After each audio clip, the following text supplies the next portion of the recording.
Kazoi muri Zimbabwe kusangana patiri kuita nhasi rimwe zuva rangu zita ndinonzi Andrew Neshamba semaziviro amunoita imimi tinogara tichiuya nenyaya dzinopisa nyaya dziri kuitika munyika yedu yeZimbabwe uti nyaphila salibonani ngile Zimbabwe elamibizo mnondunyiso wawo mathe namuhla size ngendaba ezingekho mnandi lizezwa ukuthi size ngani namuhla ukuthi siliphatheleni uEndru zaqala litshele ngolabili andizokuthi tingathi nyaya thina nasilonakidza here kana kuti inosuwisa inosuwisa naye muri Zimbabwe ndingade kutanga kuzivawo kwamuri zviri kufamba sei kuParerenyatwa hospital tiri kunzwa isusu hatina kana umbowo kuti ndo zviri kuitika here kana kuti hazviko asi chekutanga pane munhu akavigwa nezuro kuchitungwiza achinzi akafira kuParerenyatwa hospital zvinonzi amai ava vakasvikopiwa mubhedha paParerenyatwa hospital now hanzi pauro pavo paive negararwa ranga riripo rakavavhara. So she was like calling for assistance kuti vedwe ndishedzerei vana chiremba vakwanise kungondibvisa chinjiri pauro apa nekuti ndaakuvharwa ndaakutadza kufema saka chingondibatsira iwo. Then vakanga vaenda nehanzvadzi yavo, hanzvadzi kwakuenda kunana vanorapa zvikanzi ndindega muno muchichi ndobva amhanya pane vamwe akati koika imi makaungana panapa hapana zvamuri kuita wani tiri kudawo rubatsiro hama yangu yakufa pachena.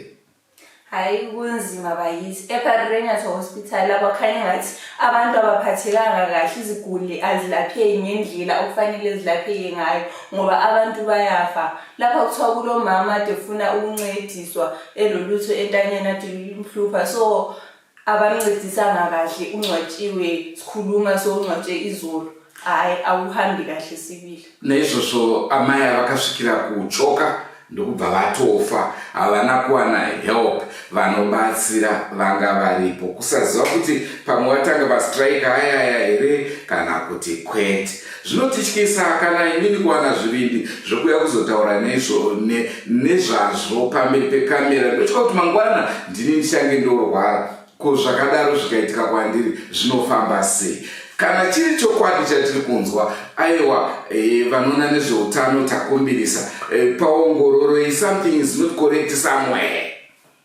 Hayi awulunganga kahle sicela udokotela bephathe kahle iziguli zethu ngoba lathi masingagula siyesaba ukuthi sihambe ezibhedlela ngoba singeke sincediswe so sebesifuna ukuthi mawukuthi liqiniso odokotela bencedisa abantu singazi kumbe songama strike la abakhona makuyiyo hayi awenzi abantu abangeke bafe atizeli ukuthi istrike here asika naye vedwe patinoenda kapaya tinoita zvitsidzo zvokuti takunobatsira vanhu kuseva upenyu hwevanhu. Hamumbozvifungo here kuti kana munhu achifa apo imbo imajena ari hanzvadzi yako ari bhodhi wako ari amai vako if such a thing happens vongonzi vakafa vasvika kuchipatara ko tinotika kana ukaenda kuchipatara unotarisira kuwana assistance rubatsiro then wotosvikira kufa wasvika pacho paunowana help zvinobuda here iri tsaona tinoti munhu aita accident amana kurwara here kokuti munhu anganzi aurawa negararwa ravhara pahuro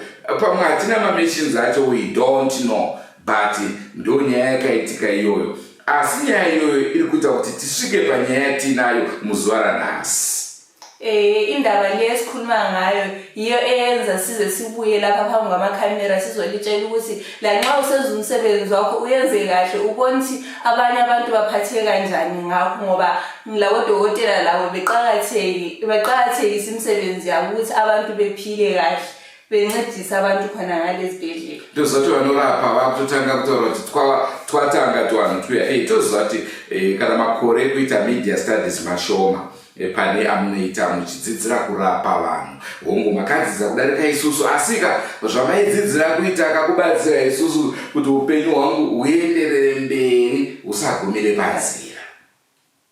Naizvozvo nyaya yatinayo muzuva ranhasi mhuri yeZimbabwe ndeya baba vakaendesa mwana wavo kuParerenyatwa hospital. Sekutaura kwandiri kuita hatisati tava neumbowo kuti chii chakaitika exactly, but zviri kunzi Dr. ameno zvaakaita pamagetsi, mwana ndokubva arohwa nemagetsi akabva afa. Ipapo ndo pakatangira nyaya. Thina indaba esize ngayo lapha namhlanje ukuthi kulobaba ohambise umntanakhe lapha eParerenyatwa, asazi ukuthi udokotela ohambise njani ngamagetsi akhe, kukhanya umntwana ubulawe ngamagetsi, kodwa asikatholi ulwazi olwaneleyo ukuthi silitshele ukuthi kuhambe njani kuhle kahle. Zvikuti baba ava vakachida kuchirova doctor, vakada kurwisana doctor kuti doctor, why did you kill my kid, my child? Ipapo hanzo security vakauyawo vakapinda mascaffolds iwayo kusvikira mudhara yadzingwa, akabva achirwadziwa 1 nekusatendwa nyaya yake, 2 nekufirwa nemwana. Saka akabva ari marwadzo zvokuti akatadza kucontaina pain yacho yaakabvapo ainayo.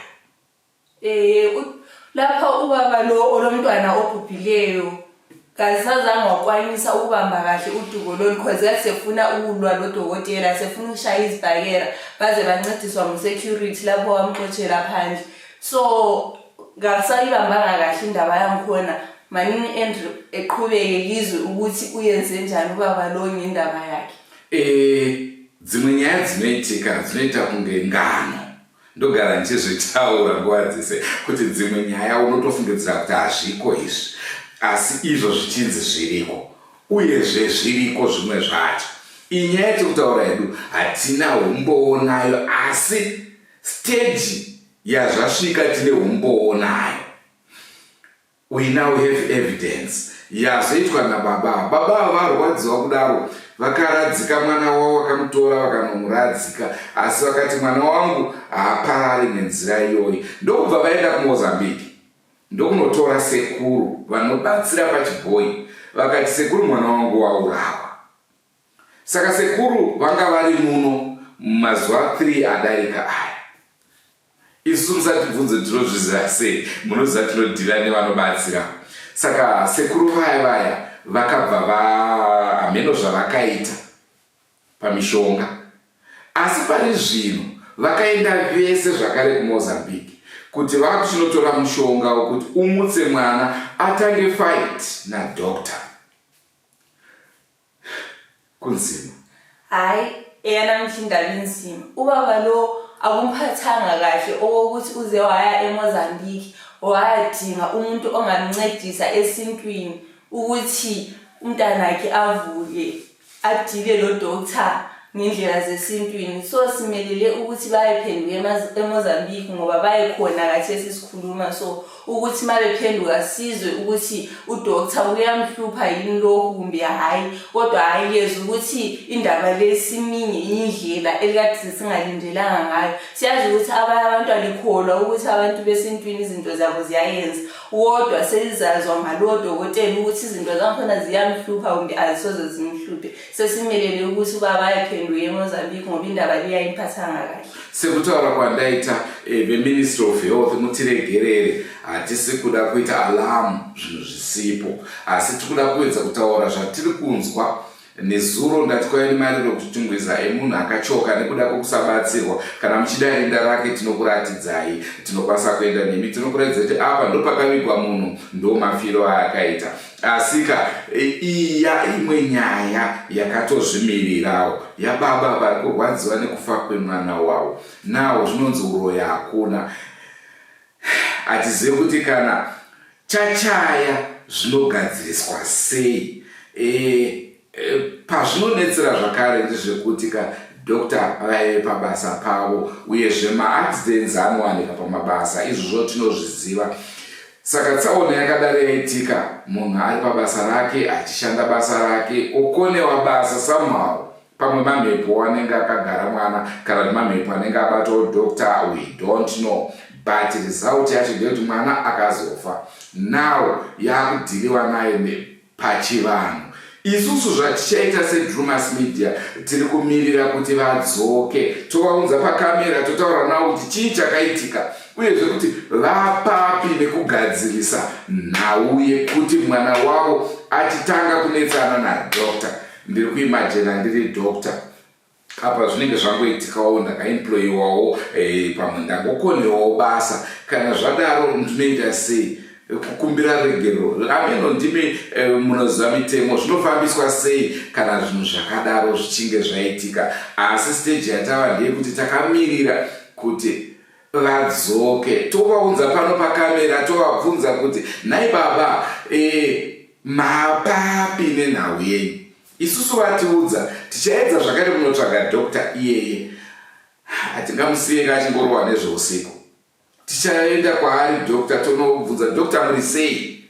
Kana akati ndiri bo aiwa havana nyaya but akati pane zviri kumunetsa then toona kuti tingataure sei navo sekuru vataurirane nadhokta vapedzerane zvisasvike pakufa kwevanhu, nekuti kana dhokta vakafa zvakutora kuti vanhu vakawanda futi vachafa nekuda kwekuti havachisina chiremba. Hatingamboregedza zvakadaro zvichiitika.